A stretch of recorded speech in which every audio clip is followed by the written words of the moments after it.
আমার কণ্ঠ শুনেই আপনারা নিশ্চয়ই বুঝতে পারছেন যে আমরা সবাই নির্বাচনে আছি এবং এই কণ্ঠই আমরা বিগত 15 বছরগুলো ধরে সোচ্চার ছিলাম এবং যার ফলে আজকে অনেক ত্যাগের বিনিময়ে রক্তপাতের বিনিময়ে আমরা একটা একেবারে নিরপেক্ষ অবাধ সুষ্ঠু গ্রহণযোগ্য নির্বাচন পেতে চলেছি।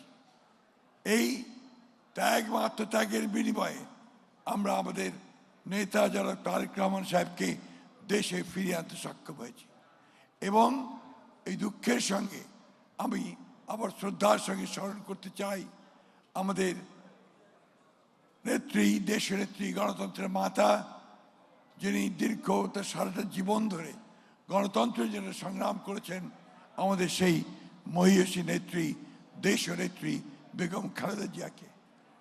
আমি আজকে স্মরণ করতে চাই আমাদের দলের প্রতিষ্ঠাতা, যিনি স্বাধীনতার ঘোষণা দিয়েছিলেন, বাংলাদেশে সত্যিকার অর্থে একটা উদার গণতান্ত্রিক রাজনৈতিক দল সৃষ্টির জন্য তিনি সকল গণতান্ত্রিক দলগুলোকে, মানুষগুলোকে, শক্তিগুলোকে একত্রিত করেছিলেন।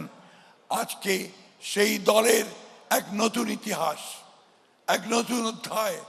আজকে আমাদের নতুন নেতৃত্ব, তরুণ নেতৃত্ব, সৃজনশীল নেতৃত্ব জনাব তারেক রহমান, তিনি আজকে আসন্ন নির্বাচনে বাংলাদেশ জাতীয়তাবাদী দলের যে নির্বাচনী ইশতেহার, সেই নির্বাচনী ইশতেহার তিনি আপনাদের সামনে উপস্থাপন করবেন।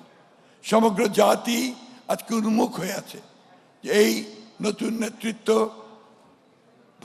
বর্তমান ভূ রাজনৈতিক পরিস্থিতিতে, এই জটিল রাজনৈতিক পরিস্থিতিতে দেশের সম্পূর্ণ একটি নতুন রাজনৈতিক যে পরিস্থিতি, সেখানে তিনি নতুন বার্তা নিয়ে আসছেন, মানুষকে জাগিয়ে তোলবার জন্যে। বাংলাদেশের ইতিহাসে একটা নতুন সূর্যোদয় হবে, এই আশা সবাই করছে।